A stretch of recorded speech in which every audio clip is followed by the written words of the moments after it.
નમસ્કાર વિદ્યાર્થી મિત્રો, ઓક્સફોર્ડ સ્કૂલ ઓફ સાયન્સ અમરેલીમાં આપનું હાર્દિક સ્વાગત છે. ગયા વિડીયોની અંદર આપણે પાઠ 2 ખીજડીયા ટેકરેની વાત કરી.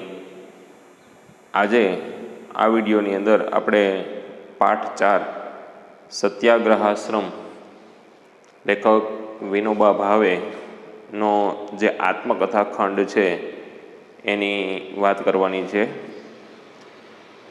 પાઠો શરૂ કરીએ ત્યારે આપણે શબ્દાર્થ લખવાની જે બુક છે એની અંદર થોડાક મુદ્દાઓ લેખક વિશે લખવાના છે.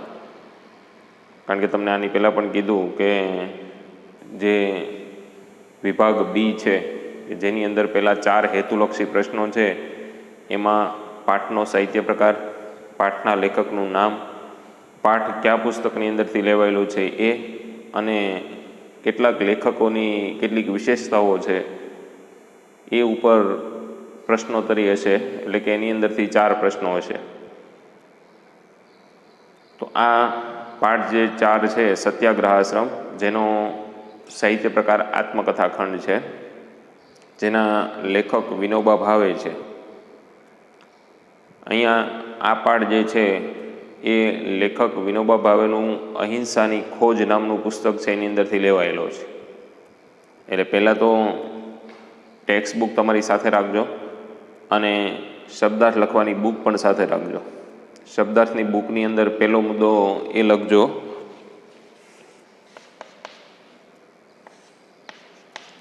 લેખક વિનોબા ભાવેનું પૂરું નામ વિનાયકરાવ ભાવે છે. એમનું પૂરું નામ પણ તમને ઘણીવાર પૂછાય કે લેખક વિનોબા ભાવેનું પૂરું નામ લખો તો વિનાયકરાવ ભાવે. પછી તમને એવો પ્રશ્ન પૂછાય કે સત્યાગ્રહાશ્રમ કૃતિ લેખકના કયા પુસ્તકની અંદરથી લેવાયેલી છે, તો અહિંસાની ખોજ, એ મુદ્દો પણ લખજો.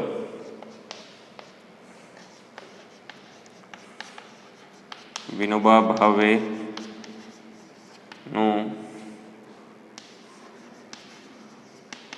અહિંસાની ખોજ નામના પુસ્તકમાંથી આ પાઠ લેવાયો છે. વિનોબા ભાવેના નું નહીં પણ ના લખજો, વિનોબા ભાવેના અહિંસાની ખોજ નામના પુસ્તકમાંથી આ પાઠ લેવાયેલો છે. એટલે તમને બીજો પ્રશ્ન આ પણ પૂછાય. પછી ત્રીજો પ્રશ્ન એની અંદરથી એવો પણ પૂછાય કે સત્યાગ્રહાશ્રમ પાઠનો સાહિત્ય પ્રકાર લખો તો આત્મકથા ખંડ.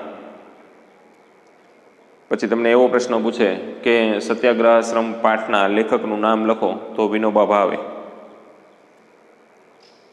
પછી એક લેખકની વિશેષતા છે જેની પણ અહીંયા વાત કરેલી છે. લેખક વિનોબા ભાવે કઈ યાત્રા સાથે સંકળાયેલા હતા, તો ભૂદાન યાત્રા, એ એક લખજો હતો ને.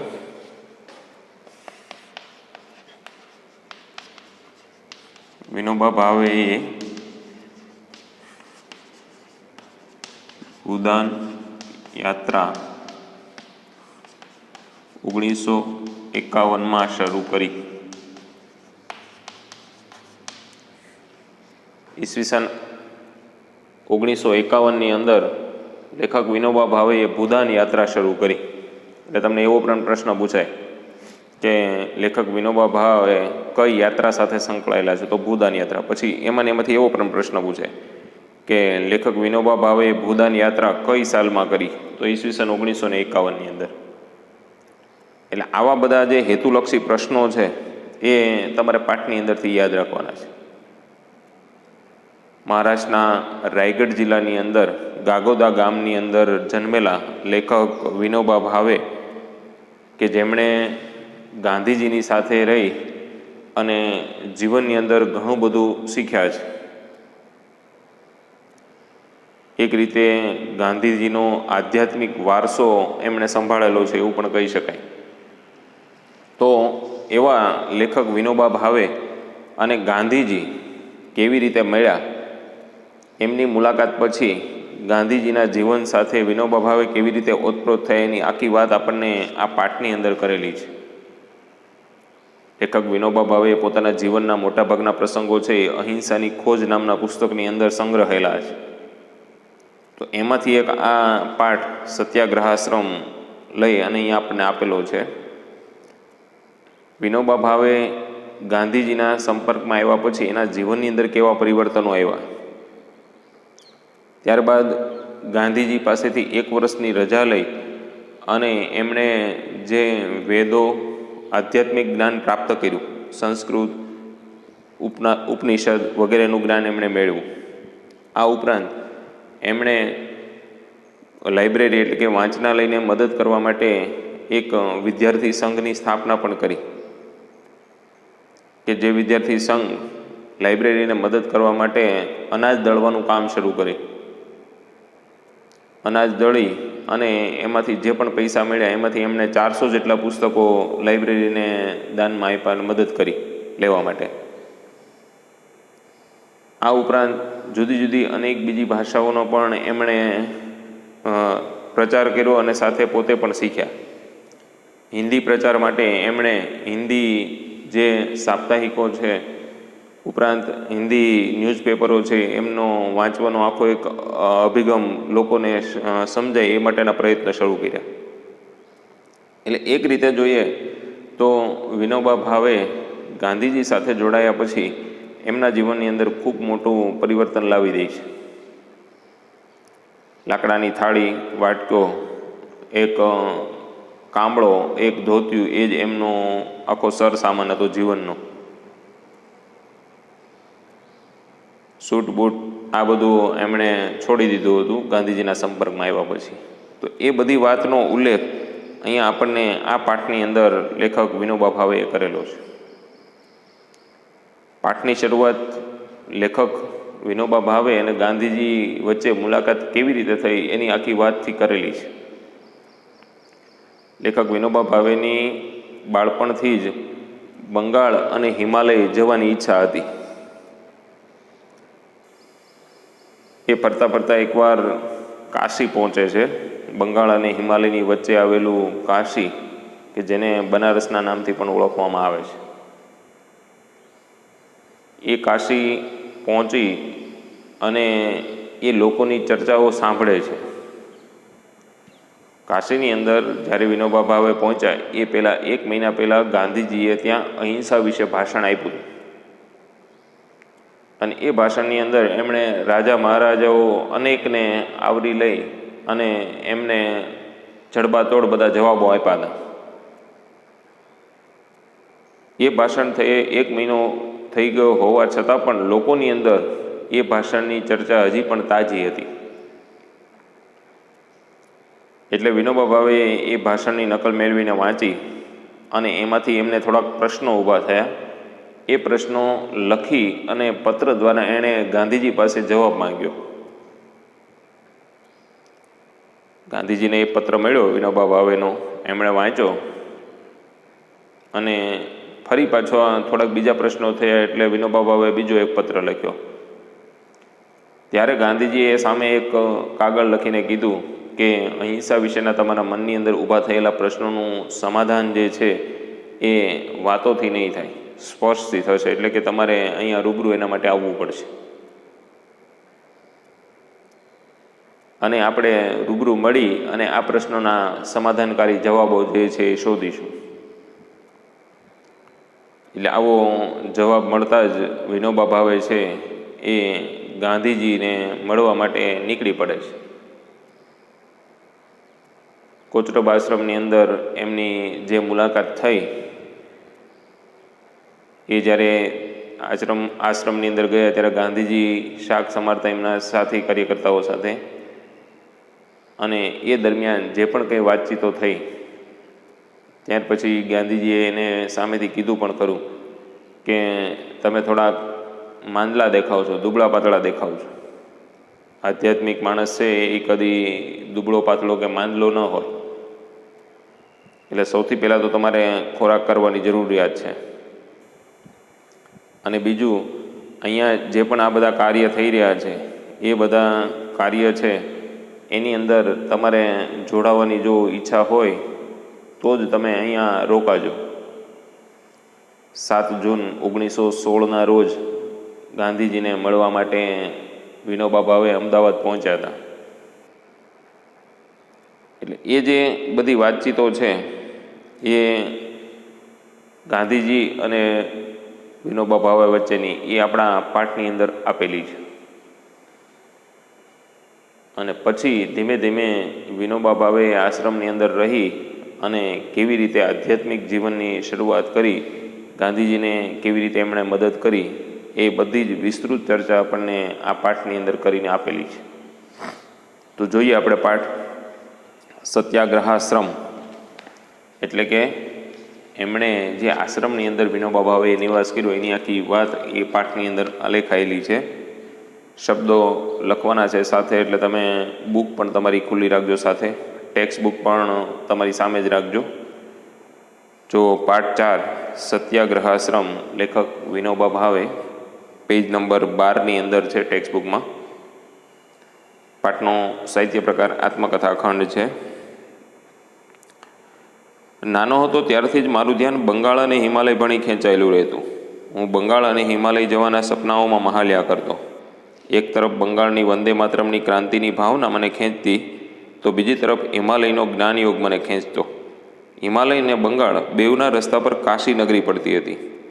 કર્મ સંજોગે હું ત્યાં આવી પહોંચ્યો, પરંતુ ન હું હિમાલય ગયો ન બંગાળ, પરંતુ મનોમન તો હું એ બેઉ સ્થળે એકી સાથે પહોંચી ગયો. હું ગાંધીજી પાસે ગયો અને મને એમની પાસે હિમાલયની શાંતિ અને બંગાળની ક્રાંતિ બેઉ સાંપડ્યા. ત્યાં હું જે પામ્યો તેમાં ક્રાંતિ અને શાંતિ બંનેનો અપૂર્વ સંગમ હતો.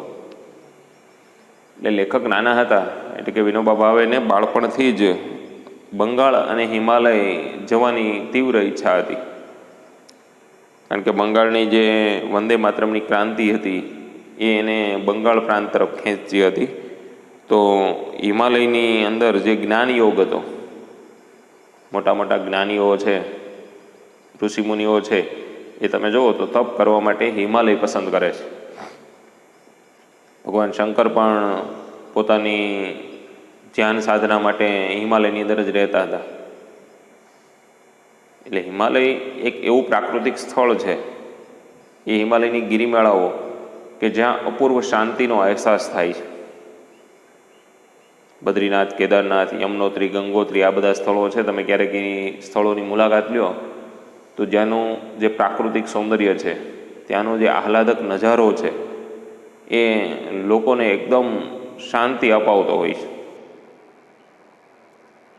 એટલે કોઈ પણ જ્ઞાની લોકોને, કોઈ પણ સાધુ સંતોને ભક્તિ કરવા માટે જો કોઈ સુંદર અને સારું સ્થળ હોય તો એ હિમાલયની ગિરિમાળાઓ છે. એટલે અહીંયા લેખકને બંગાળની વંદે માતરમની ક્રાંતિ ખેંચતી હતી, તો હિમાલયનો જ્ઞાનયોગ જે છે એ એની તરફ ખેંચતો હતો. પણ એ જે બંગાળ ને હિમાલય બંનેની વચ્ચે રસ્તામાં કાશી પડતું. આપણે હમણાં આગળ વાત કરીએ એમ કે કાશીને બનારસના બીજા નામથી પણ ઓળખવામાં આવે છે. તો એ બનારસની અંદર, એ કાશીની અંદર લેખક વિનોબા ભાવે પહોંચે છે કે જ્યાં એને હવે હિમાલય પણ જવાની જરૂર ન પડી કે બંગાળ પણ જવાની જરૂર ન પડી. બંગાળની ક્રાંતિ અને હિમાલયની શાંતિ એ બંને એમને ત્યાંથી પ્રાપ્ત થઈ ગયા. કારણ કે કાશી ગયા પછી એમણે ગાંધીજી વિશે વાત સાંભળી અને ગાંધીજીના સંપર્કમાં આવ્યા, અને ગાંધીજી પાસે એને બંગાળની ક્રાંતિ અને હિમાલયની શાંતિ બેઉ સાંપડ્યા. એટલે ટૂંકમાં ગાંધીજીના સંપર્કમાં આવ્યા પછી ગાંધીજીના આશ્રમમાં એમને આ બે વસ્તુ પ્રાપ્ત થઈ જાય છે. એટલે એમને હવે હિમાલય કે બંગાળ જવાની જરૂર ન હતી. જ્યારે હું કાશી આવ્યો ત્યારે ત્યાં બાપુના એક ભાષણની ગરમાગરમ ચર્ચા ચાલ્યા કરતી હતી. ત્યાંના હિન્દુ વિશ્વવિદ્યાલયમાં બાપુનું આ ભાષણ થયું હતું. એ ભાષણમાં એમણે અહિંસા અંગે ઘણી વાતો સમજાવી હતી. મુખ્ય વાત આ હતી કે નિર્ભયતા વગર અહિંસા ચાલી જ ન શકે. પરમ સેવ્ય અહિંસા છે અને એ નિર્ભયતા વગર આવી ન શકે. એ ભાષણમાં એમણે વિવિધ આભૂષણોથી સજી ધજીને આવેલા મહારાજાઓને પણ સારી પેઠે જોડી કાઢ્યા હતા. હું ત્યાં પહોંચ્યો ત્યારે આ ઐતિહાસિક ભાષણને થઈ 1 મહિનો વીતી ગયો હતો. તો પણ નગરીમાં એનો પ્રભાવ હતો. જ્યારે મેં એ ભાષણ વાંચ્યું ત્યારે કેટલીક શંકાઓ અને પ્રશ્નો મારા મનમાં જાગ્યા. એટલે આ બધા પ્રશ્નો સામે ધરતો એક પત્ર મેં બાપુના નામે લખ્યો. એમણે એ પત્રનો મને ખૂબ સરસ જવાબ આપ્યો. હવે લેખક ગાંધીજીના સંપર્કમાં કેવી રીતે આવ્યા એની આખી વાત સમજાવે છે કે હું જ્યારે કાશી પહોંચ્યો ત્યારે એ કાશીની અંદર ગાંધીજીના અહિંસા વિશેના એક ભાષણની ગરમાગરમ ચર્ચા ચાલતી હતી.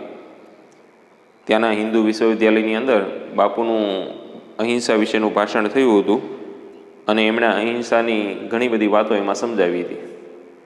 એ ભાષણ થઈ ગયું અને 1 મહિનો વીતી ગયો હતો. છતાં પણ આજે કાશી નગરીની અંદર કાશીના લોકો એ ભાષણની ખૂબ જોરજોશથી ચર્ચાઓ કરતા હતા. એ ભાષણની અંદર ગાંધીજીએ સજી ધજીને આવેલા અનેક મહારાજાઓને જોડી કાઢ્યા હતા. જોડી કાઢવા એક રૂઢિપ્રયોગ છે. ઠપકો આપવો.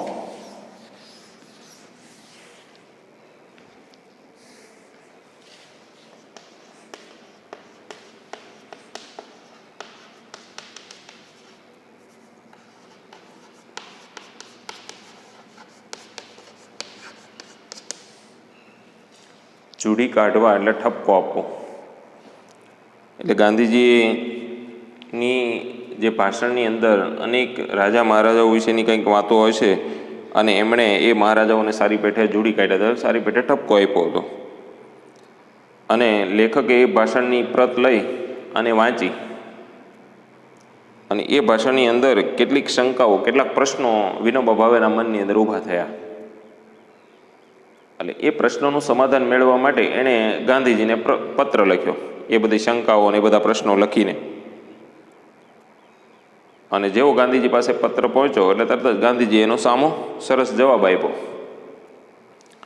10-15 દિવસ પછી ફરી મેં શંકાઓ પૂછી ત્યારે એમનું એક પત્તું આવ્યું કે અહિંસા અંગે જે પ્રશ્નો છે તેનું સમાધાન પત્ર વ્યવહારથી ન થઈ શકે. એ માટે તો જીવન સાથેનો સ્પર્શ જ જોઈએ. એટલે થોડા દિવસ મારી પાસે આશ્રમમાં આવો અને રહો તો ધીરે ધીરે વાતચીત ચાલતી રહેશે. એમનો આ જવાબ કે સમાધાન વાતોથી નહીં જીવનથી થશે મને સ્પર્શી ગયો. એટલે અહીંયા લેખક વિનોબા ભાવેએ અહિંસા વિશેનું ભાષણ વાંચીને કેટલીક શંકાઓ, કેટલાક પ્રશ્નો ઊભા થયા અને એ લખ્યા ગાંધીજીને. 10-15 દિવસ પછી ફરી પાછા બીજા થોડાક પ્રશ્નો રજૂ કર્યા. એટલે સામેથી ગાંધીજીનો એક કાગળ આવ્યો અને એમાં એણે લખ્યું હતું કે તમારા અહિંસા અંગેના જે પણ કંઈ પ્રશ્નો છે એ પ્રશ્નોનું સમાધાન છે એ પત્ર વ્યવહારથી ન થઈ શકે. એના માટે જીવન સાથેનો સ્પર્શ જોઈએ. એટલે કે તમારે મારી પાસે રૂબરૂ આવવું પડે. આપણે બંને રૂબરૂ મળી અને ચર્ચા કરીએ તો જ એ પ્રશ્નોનું સમાધાન મળશે. એટલે ગાંધીજીનો જવાબ હતો કે સમાધાન વાતોથી નહીં જીવનના સ્પર્શથી થશે. એ વાત લેખક વિનોબા ભાવેને સ્પર્શી ગઈ. એ વાત યાદ રાખજો. તમને સ્વાધ્યાયની અંદર પાછળ પ્રશ્ન પૂછેલો છે, જુઓ.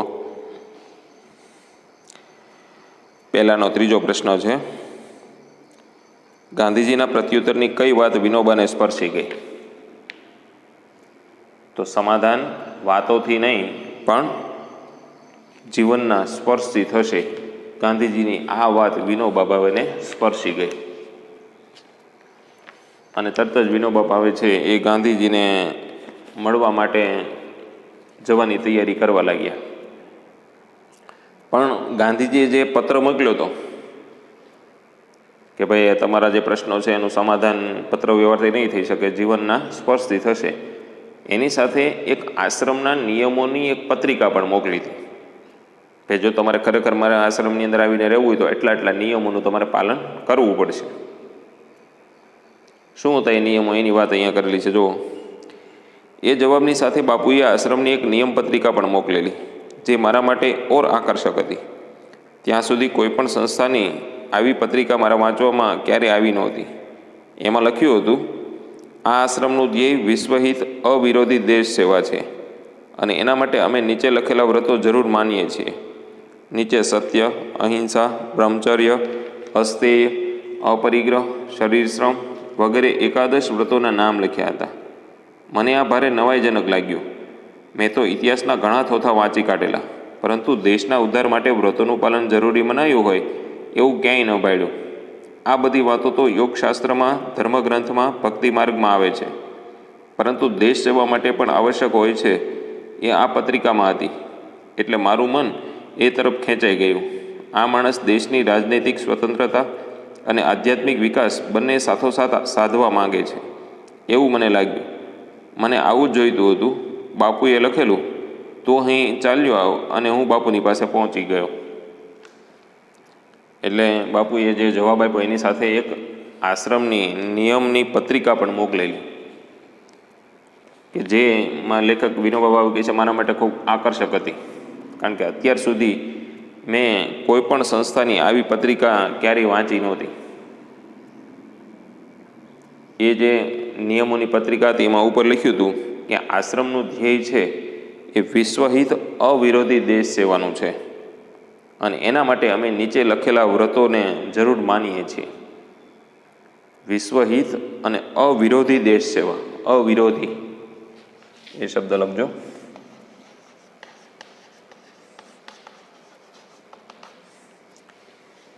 જેનો કોઈ વિરોધ ન કરતું હોય તેવું.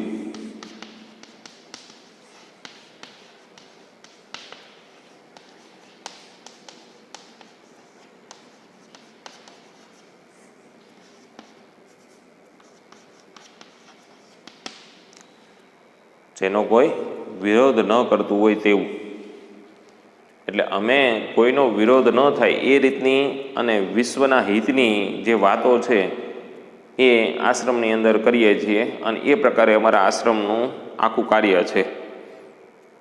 અને એ માટે અમે નીચેના વ્રતો જે છે એનું જરૂરથી પાલન કરીએ છીએ. અને નીચે બધા વ્રતો એકાદશ વ્રત એટલે કે 11 જે વ્રત છે એ નીચે લખેલા હતા. અહિંસા, બ્રહ્મચર્ય, અસ્તેય, અપરિગ્રહ, આવા અનેક પ્રકારના જે વ્રતો છે કે જેનું આશ્રમની અંદર સંપૂર્ણ પાલન થતું હતું એની આખી વાત એની અંદર કરેલી હતી. અહિંસા, કે જે શબ્દો તમે બધાએ સાંભળ્યો હોય છે ને એનો અર્થ એ તમને ખબર છે, હિંસા ન કરવી. આમે તમે જુઓ તો ગાંધીજી જે છે સત્ય, અહિંસા અને બ્રહ્મચર્ય આ 3 વ્રતો ઉપર ખાસ ભાર મૂકતા. અને એમાંય સત્ય અને અહિંસા એ એમનું એક અમોઘ શસ્ત્ર હતું. કારણ કે એ અહિંસામાં ખૂબ સારી રીતે માનતા હતા. હિંસાના એ સખત વિરોધી હતા ગાંધીજી. 1942ની અંદર જે હિન્દ છોડો લડત શરૂ થઈ એમાં પણ એમણે અહિંસાને પ્રાથમિકતા આપી હતી. અને આમે તમે જુઓ તો જ્યારે ભારતની આઝાદીની લડત ચાલુ હતી ત્યારે 2 પ્રકારના ક્રાંતિકારીઓ જોવા મળતા હતા. એક હિંસક પ્રવૃત્તિવાળા હતા અને એક અહિંસક પ્રવૃત્તિવાળા હતા. એક વર્ગ એવો હતો ગાંધીજી સાથેનો કે જે અહિંસાના માર્ગે આગળ વધી અને ભારતને આઝાદી અપાવવા માગતું હતું. તો એક વર્ગ એવો હતો કે આ ભાઈ આ અંગ્રેજો છે એ અહિંસાથી માને એવા નથી, એને હિંસક પ્રવૃત્તિથી જ એને સામો જડબાતોડ જવાબ આપવો પડે. ભગતસિંહ છે, સુખદેવ છે, સુભાષચંદ્ર બોઝ છે, આ બધા હિંસક પ્રવૃત્તિવાળા હતા કે ભાઈ આને તમે જે જવાબ આપો એ હિંસાથી જ આપવો પડે. સામાન્ય જે અહિંસાની લડતો છે એનાથી આ અંગ્રેજો માને એવા છે નહીં. જ્યારે ગાંધીજીએ છેક સુધી અહિંસાની વાત જે છે એને પકડી રાખી હતી. કારણ કે એ એવું માનતા કે અહિંસા એ સત્ય અને અહિંસા એ 2 અમોઘ શસ્ત્ર છે કે જેનાથી ચોક્કસ આપણે ભારતને આઝાદી અપાવીશું. એટલે સત્ય, અહિંસા, બ્રહ્મચર્ય એ 3 વ્રતોને પહેલાં મૂકેલા છે કે એ 3 વ્રતો આશ્રમની અંદર એનું સખત પાલન થાય છે. બાકી બીજા હતા 11 વ્રતો છે એની અહીંયા પણ વાત કરેલી છે. પછી અસ્તેય છે, એ શબ્દ એક લખજો.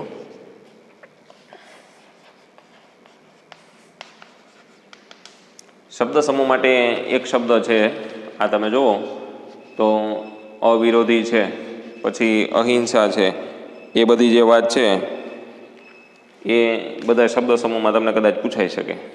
તો એવું જ એક આ ચોથું જે વ્રત છે અસ્તિ, જરૂરિયાત કરતાં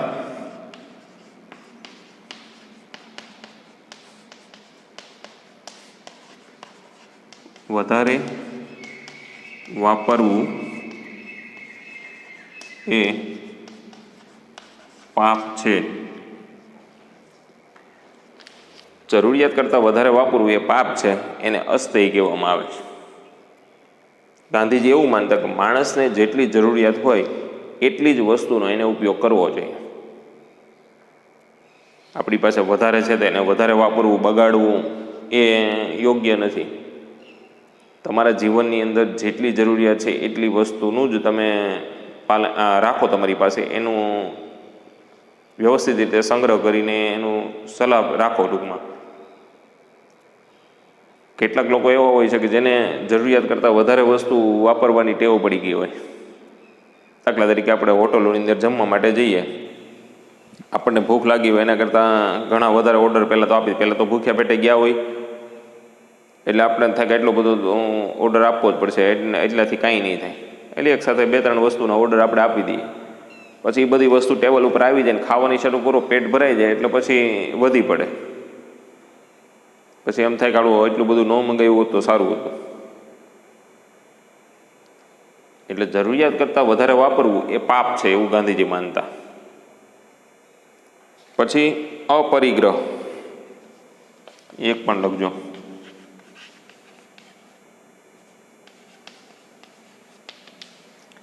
એ પણ એના જેવું છે, જરૂરિયાત કરતાં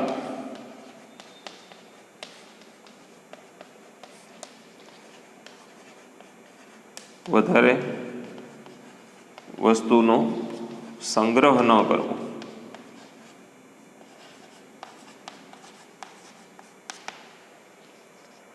જરૂરિયાત કરતાં વધારે વસ્તુનો સંગ્રહ ન કરવો એને અપરિગ્રહ તરીકે ઓળખવામાં આવે છે. બે અસ્તે અને અપરિગ્રહ બે લખી નાખજો. શબ્દ સમૂહ માટે બે એક શબ્દ છે. એ ટૂંકમાં વધારે પડતો સંગ્રહ નહીં કરવાનો અપરિગ્રહ એટલે. ઘણા લોકોને વસ્તુઓ સંગ્રહ કરવાની ટેવ હોય.